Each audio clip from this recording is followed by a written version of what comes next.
Coucou les copines, c'est Nanou. Alors comme vous m'avez demandé assez souvent qu'est-ce qu'il en était de cette petite affaire, enfin de cette affaire, l'affaire du petit Raphaël. Donc je vous lis le truc. Alors merci pour les copines qui m'ont envoyé, c'est Nathalie qui m'a envoyé cet article. Merci pour parce que comme ça on y voit plus clair et voilà. Donc il y a quand même des similitudes assez extraordinaires, c'est-à-dire que donc il y a 36 ans, Raphaël Artic, 3 ans, avait été retrouvé mort à 2 km de chez ses grands-parents. Donc là on retrouve encore les grands-parents et c'est toujours 2 km. Une affaire alors ultra médiatisée, enfin a priori non parce que sinon il y aurait quand même des articles beaucoup plus nombreux que ça.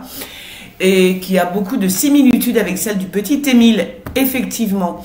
Donc je vous l'ai dit, c'est toujours dans le Luberon, la quiétude, un petit village d'à peine quelques dizaines d'âmes, on est d'accord, donc il n'y a vraiment pas grand monde. Voilà. Donc ça, je vous l'avais dit, c'est dans ce décor de carte postale pagnolesque que c'est joué un fait divers qui a marqué toute une génération. La disparition et le décès d'un tout jeune garçon en plein week-end pascal, il y a 36 ans. Le 3 avril 1988, Marie-Claude et Michel Artigue avaient récupéré leurs 3 petits-enfants à la gare d'Avignon, comme l'année d'avant. Ils devaient le garder quelques jours pendant les congés dans leur maison de vacances dans le Luberon. Voilà, alors que le papa et la maman travaillaient patin couffin. Bon, ça c'est la même configuration que le petit Émile, à savoir que c'est les grands-parents qui le gardent, comme tous les ans a priori, hein. Donc, vers 12h50, tout le monde se trouvait dans la cour. La cour, elle est là. C'est ici la cour, hein. La cour, elle est là. Tout le monde se trouvait dans la cour. À peine arrivés, les enfants avaient voulu chercher des œufs de Pâques et jouer dehors. Mais le temps tournant et des premières gouttes de pluie tombant, le grand-père avait emmené sa petite fille à l'intérieur et 5 minutes à peine après, il réalisait l'absence de Raphaël. Aux abords de la maison, puis dans l'ensemble de la maison, puis dans l'ensemble du hameau, toute leur recherche s'avérerait vaine. Donc là, c'est la même configuration que le petit Émile. Mais alors, bon, parallèle inévitable avec l'affaire Grégory. On va pas revenir sur l'affaire Grégory. Alors, quand même, si, ce qui est intéressant, c'est ce qu'ils nous disent là. La cicatrice à la pommette gauche restait introuvable. Bon, il restait introuvable jusqu'au mercredi, soit 3 jours après. Jusqu'au mercredi 6 avril, 19h30, là, une équipe de locaux, composée notamment d'une radiesthésiste, c'est bien ça, munie d'un pendule, avait découvert le corps de Raphaël à 2 km de chez ses grands-parents, près d'un bâtiment abandonné et à 2 pas d'un sentier, comme posé là, sans trace apparente de coups, les habits à peine mouillés, alors qu'il avait plu. Il n'en fallait pas plus pour que tout le monde y aille de son commentaire. Raphaël a-t-il été enlevé, tué, qui pouvait en vouloir à la famille, enfin comme pareil que l'histoire du petit Émile. C'est quand même, ces similitudes, c'est juste un truc de taré, quoi. Donc, on dit qu'un petit garçon peut parcourir 2 km sur un chemin escarpé montagneux et tout seul. Ah bon? Nanana, 2 journalistes quand même du Provençal iront jusqu'à eux-mêmes emprunter le même sentier donc a priori que le petit avait pris.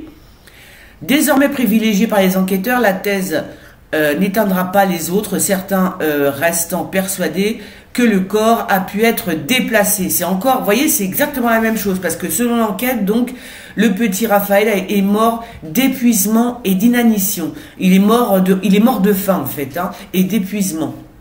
Sans doute perdu après s'être éloigné du domicile familial. Bon, d'accord, donc il est mort de faim, sachant qu'un enfant de 2 ans meurt de faim au bout de 48 heures, en général, de faim et de soif. Le petit Émile avait 3 ans, donc un jour de plus, ça correspond pile poil à cette histoire. Voilà, mais quand même, les 2 journalistes du Provençal iront jusqu'à eux-mêmes emprunter le même sentier, donc concluant: un adulte passe, un enfant non. C'est 2 journalistes qui ont fait le chemin, d'accord?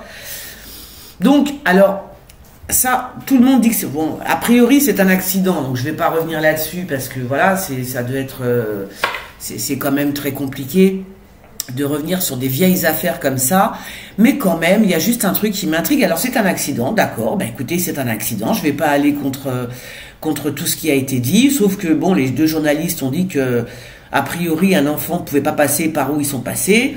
Alors là aussi, on répète que Raphaël était très dégourdi, toujours le même truc, quoi, pour son âge, ou même qu'il aurait pu emprunter un autre chemin contournant la montagne, bien plus long, mais moins dangereux. Bon, alors moi je veux bien, mais quand même, quand tu vois la taille de la montagne, ça veut dire que la cour, elle est là. Ça veut dire qu'il est monté jusqu'à là-haut, le gamin. Je sais pas, je pose la question.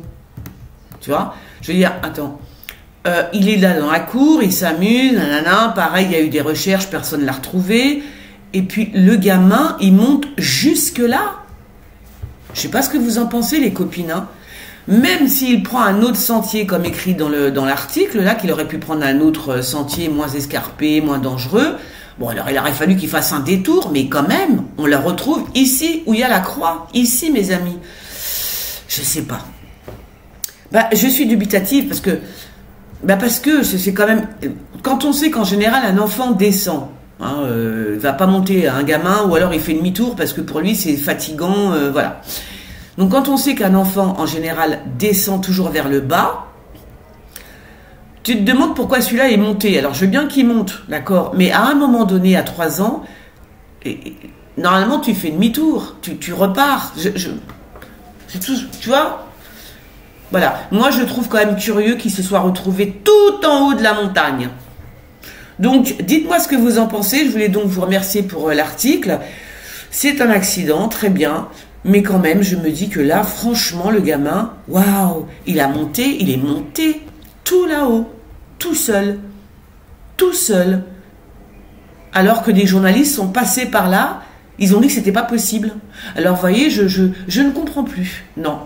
Je comprends plus. Alors quand même, ces affaires, c'est ça qui m'intéressait, c'est que ces affaires ont été retrouvées, les habits à peine mouillés, il n'en fallait pas plus, voilà, d'un bâtiment et à 2 pas des sentiers comme posé, les habits à peine mouillés. Bon, alors on l'a retrouvé avec ses habits. J'ai pas de. Alors le problème, c'est qu'ils disent qu'il y a eu, ça a fait la une des journaux. Je suis désolée. S'il y avait vraiment eu la une, on aurait retrouvé beaucoup plus d'articles que ça. Je pense qu'il n'y a pas eu assez justement d'articles.